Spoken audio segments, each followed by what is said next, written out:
Everyone, today I'm going to show you how to change the head on your Philips Norelco Oneblade. First, you want to grab your Oneblade. Where the arrow is at, you want to push up. This will release the head.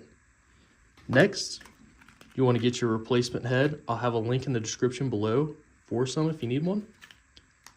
And we will open this up.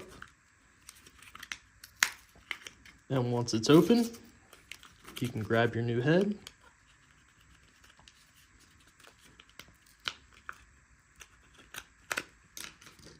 Once you have the new head, you want to align these with the slots right here.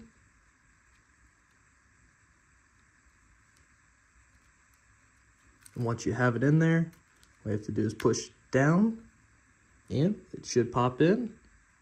And as long as it doesn't pop off, you give it a little pull, you're good to go. If you thought this video was useful, please leave a thumbs up. Thank you.